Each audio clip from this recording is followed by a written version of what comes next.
If you show me a video of me telling that Congress will be routed in Himachal, a video. In May 2022. Hear me out. If you show me, I will quit the job or you apologize publicly on the camera. വളരെ വളരെ വളരെ സന്തോഷത്തോടു കൂടിയാണ് ഞാനിപ്പോൾ നിങ്ങളുടെ മുന്നിൽ നിൽക്കുന്നത്. പ്രശാന്ത് കിഷോർ കഴിഞ്ഞ കുറച്ച് ദിവസമായിട്ട് മാധ്യമങ്ങളിൽ മുഴുവൻ വന്ന് ബി ജെ പി ജയിക്കും 300 സീറ്റ് കിട്ടും 400 സീറ്റ് കിട്ടും എന്നൊക്കെ പറഞ്ഞ് നരേന്ദ്രമോദിക്ക് വേണ്ടി പണിയെടുക്കുകയായിരുന്നു. എന്തോ ആധികാരികമായി പറയുന്നു എന്ന രീതിയിൽ സത്യത്തിൽ തെരഞ്ഞെടുപ്പ് അട്ടിമറിക്കാൻ വേണ്ടി മനുഷ്യരെ ബ്രെയിൻ വാഷ് ചെയ്യുന്ന പണിയായിരുന്നു പുള്ളി എടുത്തുകൊണ്ടിരുന്നത്. ഗ്രൗണ്ട് റിപ്പോർട്ട് അനുസരിച്ച് നമുക്കറിയാം, രാജ്യത്തിന്റെ നാനാഭാഗത്തു നിന്നും വരുന്ന റിപ്പോർട്ട് അനുസരിച്ച് BJPക്ക് ഭൂരിപക്ഷം കിട്ടാൻ വഴിയില്ല. എന്നാൽ ഇവന്മാർ എങ്ങനെയെങ്കിലും 300 ഒപ്പിക്കുമല്ലോ. അപ്പൊ നമുക്കൊന്നും സംശയം തോന്നാതിരിക്കാൻ വേണ്ടി ഇറക്കി വിട്ടിരിക്കുന്ന പല മരഭൂതങ്ങളിൽ ഒന്നാണ് പ്രശാന്ത് കിഷോർ. പ്രശാന്ത് BJP ജയിക്കുമെന്ന് പറയുമ്പോൾ മുഴുവൻ ആളുകളും അത് കേട്ട്, മാധ്യമപ്രവർത്തകരൊക്കെ അത് കേട്ട് വാ പൊളിച്ച് എന്ന് പറഞ്ഞ് തലയാട്ടിക്കൊണ്ടിരിക്കുകയായിരുന്നു. എന്നാൽ ഇന്നലെ പ്രശാന്ത് കിഷോർ കരൺ താപ്പറിന്റെ മുന്നിൽ വന്ന് പെട്ടു. കഥ കഴിഞ്ഞു. ജേർണലിസ്റ്റ് എന്നാൽ അത് കരൺ താപ്പറാണ്. നരേന്ദ്രമോദി ഇറങ്ങി ഓടിപ്പോയത് ഓർമ്മയില്ലേ? ഓർമ്മയില്ലാത്തവർക്ക് കാണാൻ വേണ്ടി ആ വീഡിയോയുടെ ലിങ്ക് ഇടാം. പ്രശാന്ത് മോദിയെ പോലെ ഇറങ്ങി ഓടിയില്ല എന്ന് മാത്രം തോലി പൊളിഞ്ഞ് ചമ്മി നാറിയിരുന്നു. പ്രശാന്ത് കിഷോറിനെ മാധ്യമങ്ങൾ അവതരിപ്പിക്കുന്നത് തെരഞ്ഞെടുപ്പ് തന്ത്രജ്ഞൻ എന്നാണ്. എന്നാൽ ഇന്നലത്തതോടെ പൊളിറ്റിക്കൽ ബ്രോക്കർ മാത്രമായി പ്രശാന്ത് മാറി.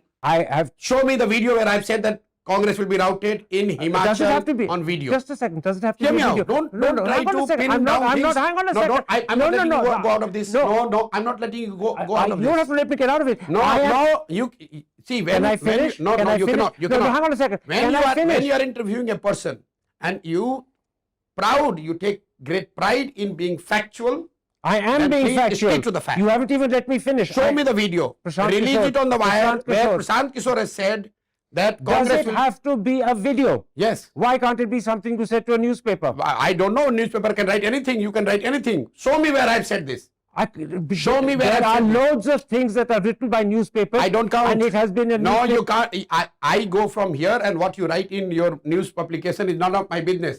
What I say, show me that words. If I have said that Congress will be routed in Himachal in 2022, I am saying on camera, on record, that I quit what I do. But if you are wrong and trying to put your perception in my as my statement, then please be man enough to say sorry about it. സംഭവം എന്താണെന്ന് വെച്ചാൽ പ്രശാന്ത് കിഷോർ 2022 ഗുജറാത്തിലും ഹിമാചലിലുമൊക്കെ കോൺഗ്രസ് തോൽക്കുമെന്ന് ഇതുപോലത്തെ ഒരു വലിയ പ്രവചനം നടത്തിയിരുന്നു. എന്നിട്ട് പ്രവചനം തെറ്റിപ്പോയി. ഇക്കാര്യം കരൺ താപ്പർ ഇന്നലെ ചോദിച്ചപ്പോ പ്രശാന്ത് സമ്മതിക്കുന്നില്ല. പുള്ളി പറയുന്നത് അങ്ങനെ പറഞ്ഞിട്ടേ ഇല്ല എന്ന വീഡിയോ കാണിക്കുക എന്ന് പറഞ്ഞു ഭയങ്കര പൊരിഞ്ഞ തർക്കം. Confident to you this time round because according to newspapers, according to you. websites, you were wrong on that occasion. Okay. You can raise your voice, so can I. Oh, you please it doesn't raise. serve any purpose. Please raise. Please I'm raise. not raising it. Please raise. And let me add on. Please raise. I am never Please raise. embarrassed in accepting a mistake. Do Mistakes not are try human, to they happen. intimidate me. But I have not in this Do instance not made a try mistake. to intimidate I'm me. not trying to You will intimidate not be able to you. You were intimidate trying to intimidate me. You will nobody, no journalist, nobody can intimidate me. I stand by what I say. I am and not you have already trying to backtracked on intimidate camera. you. You're the one who you raised said- your voice. You said you said that I have said this. Show me the video. Okay. Show me the video or apologize. It's interesting No. that you reacted the way you did. That itself will be of interest to the audience. I'll just point that out. Oh, please, you And don't it's try to be a interesting clever that journalist. I'm not being a clever journalist. Don't Can I continue or do you wish to stop? No, why should I stop? Then let me continue. I don't want to give you that privilege that I said something and he ran out of my interview. I can deal with you and four like you. I congratulate yes. you. എന്നാൽ പ്രശാന്ത് കിഷോർ തന്നെ ഇക്കാര്യം tweet ചെയ്തിട്ടുണ്ടായിരുന്നു. അത് മാധ്യമങ്ങൾ വാർത്തയാക്കുകയും ചെയ്തിട്ടുണ്ടായിരുന്നു. വെറും 2 വർഷം മുമ്പുള്ള ഒരു കാര്യമാണിതെന്ന് ഓർക്കണം. അത് പച്ചയ്ക്ക് നിഷേധിക്കുകയാണ് പ്രശാന്ത് കിഷോർ ഇന്നലെ ചെയ്തത്. 2022 NDTVയുടെ വീഡിയോ നോക്കൂ. Election strategist Prashant Kishore has spoken about that particular Chintan Shivir, and remember this of course comes weeks after he didn't join the Congress party or take on the mantle of sort of setting the party's course correction ahead of the 2024 elections. Joining us with the latest on that, NDTV Sanket Upadhyay. Sanket, what are the details? What exactly has PK said? Let's first start by quoting him. He has said, I have been repeatedly asked to comment on the outcome of the Udaipur Chintan Shivir. In my view, he says, it failed to achieve anything meaningful other than prolonging the status quo and giving some time to the Congress leadership, at least till the impending electoral rout in Gujarat and Himachal Pradesh, which means that Prashant Kishore, almost playing astrologer, has predicted that the Congress is going to lose. സത്യത്തിൽ എന്താണ് journalism എന്ന് പഠിക്കാനുള്ള ഒരു പാഠപുസ്തകമാണ് കരൺ താപ്പർ. ഇതൊക്കെ എല്ലാവർക്കും അറിയാവുന്ന കാര്യം തന്നെയാണ്. പക്ഷെ ആർക്കും പ്രശാന്തിനോട് അത് ചോദിക്കേണ്ട. കാരണം ഇവരൊക്കെ കൂടി കൂട്ടുകച്ചവടമാണ്. നമ്മുടെ ഏഷ്യാനെറ്റിൽ പോലും 400 സീറ്റിലേക്ക് ഇനി എത്ര എന്നൊക്കെ ചർച്ചകൾ ഉണ്ടായിരുന്നു. അത് എന്തിനാണ് ഇത്തരം പ്രൊപ്പഗാൻഡകൾ നടത്തുന്നതെന്നറിയാമോ? എന്ത് തട്ടിപ്പ് നടത്തി ജയിച്ചാലും ആളുകൾ വിശ്വസിക്കണം ഇവർ ശരിക്കും ജയിച്ചതാണെന്ന്. 400 സീറ്റ് കിട്ടുമെന്ന് പറയുമ്പോൾ ചർച്ച മുഴുവൻ പോകുന്നത് 400 കിട്ടുമോ 400 കിട്ടില്ല എത്ര കുറയുമെന്ന രീതിയിലാണ്. തോൽക്കുമെന്ന രീതിയിൽ ചർച്ച പോലും ഉണ്ടാകുന്നില്ല. അതിന്റെ കടക്കലാണ് ഇന്നലെ കരൺ താപ്പർ കത്തിവെച്ചത്. അതാണ് ഇതിലെ വളരെ സന്തോഷകരമായ ഒരു സംഭവവും ഇതിലെ ട്വിസ്റ്റും.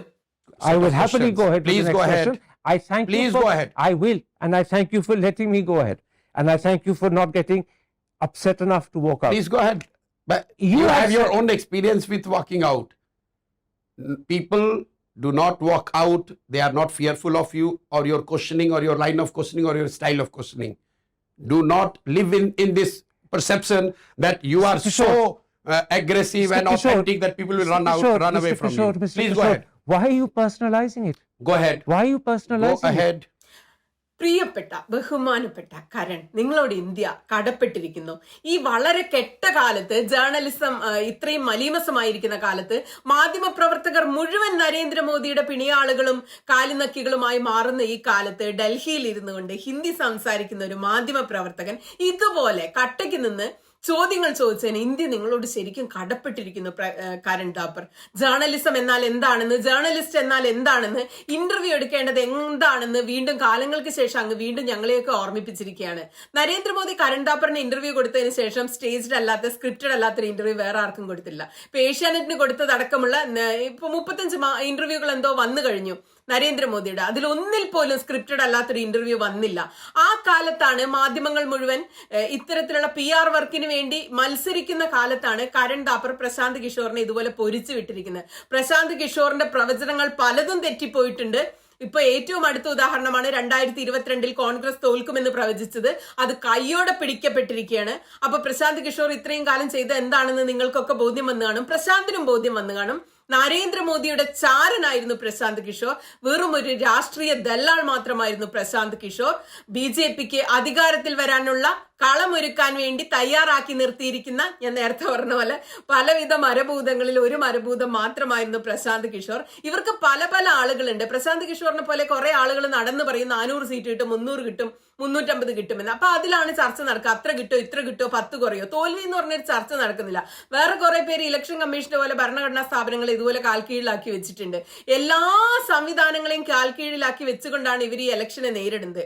അപ്പൊ അത്തരത്തിൽ ഒന്നിനെ പൊളിക്കാൻ കരൺ താപ്പർക്കായി എന്നതുകൊണ്ട് വലിയ പ്രധാനപ്പെട്ട ഇന്റർവ്യൂ ആണ്. നിങ്ങൾ എല്ലാവരും ഒറിജിനൽ ഇന്റർവ്യൂ കാണണം. വൈറൽ കിടപ്പുണ്ട്. ഞാൻ ലിങ്കൊക്കെ താഴെ ഇടാം. Thank you.